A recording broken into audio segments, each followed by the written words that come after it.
Hello and welcome to YouTube, or as we prefer to call it, Australia's angriest home videos. Me, I love Australia Post stores. They're literally my favourite place to buy Australiana calendars, World War I commemorative clocks and mobile phones from brands I've never heard of. Phonetronics? But apparently, back in the olden days, these stores had a different purpose, something called mail or post. And bizarrely, this is still available. This is why Richard got in touch. Richard's dear old dad is getting on a bit, so he went down to the Australia Post shop to get his dad's post redirected to his house. Then a weird thing happened. He suddenly started getting all sorts of junk mail that was specifically addressed to him.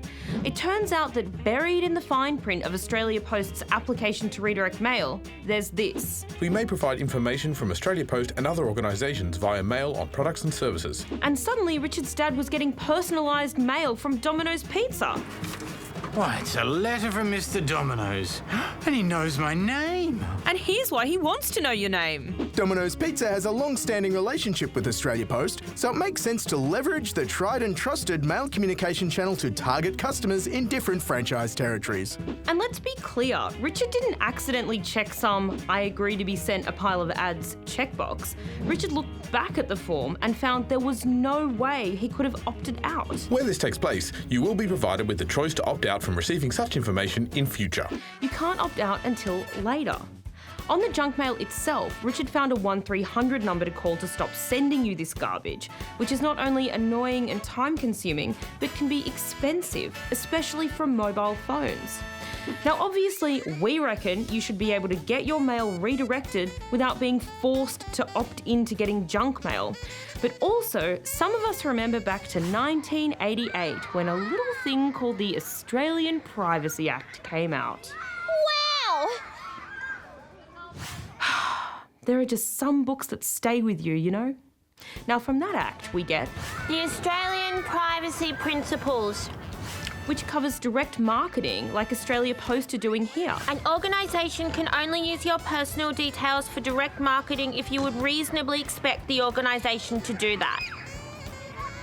So we hit the streets to ask some reasonable people this question. Would you expect Australia Post to give your details to advertisers when you ask them to redirect your mail? No, I wouldn't expect them to do that at all. Absolutely not. Absolutely not. No, not at all. No. I would actually be really unhappy if they did that. Seems reasonable. And what's more, They have to provide an easy way to request not to receive direct marketing communications.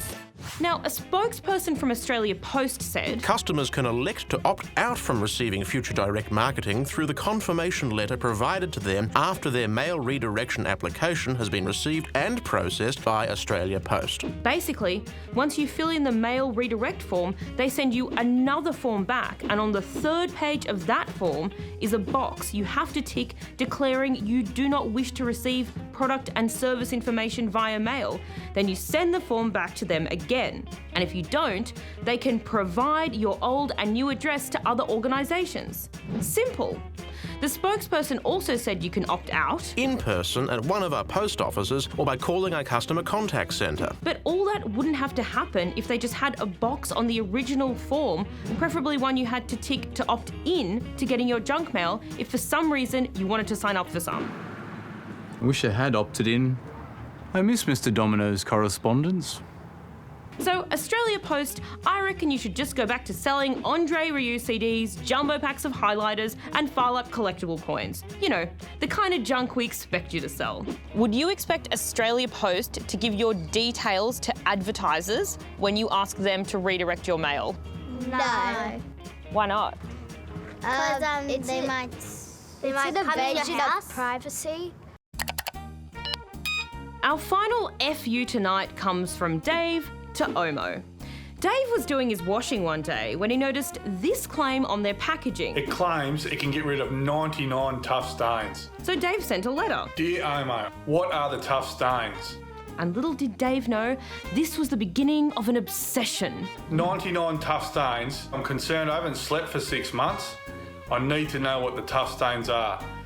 And to be honest, how many bloody stains can you get on your clothes? If there's one thing at the checkout that we can't stand, it's when our loyal viewers are kept up at night for anything other than checkout reruns on ABC2.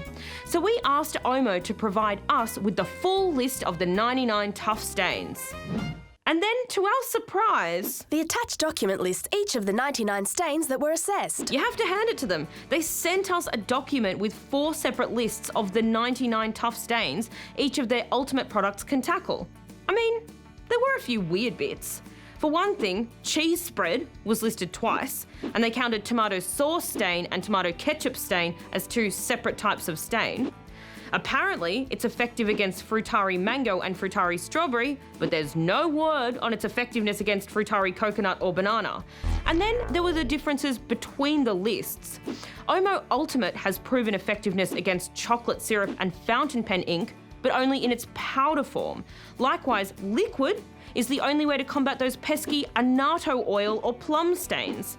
Even more strange, if you've got a Dutch truffle pastry stain, whatever that is, you better use powdered or liquid top loader, because when it comes to powdered and liquid front loader, Dutch truffle pastry is not on the list.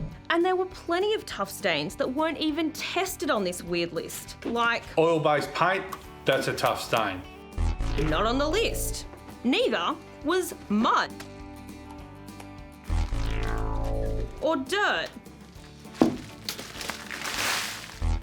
or lipstick or milk.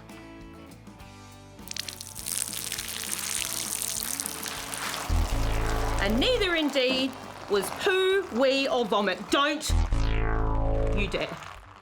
Dave, I hope this helps you get some sleep. And if you have a product claim that's keeping you up at night, send it to us at tipoff@thecheckout.tv and we'll send your personal details on to Australia Post. Good night.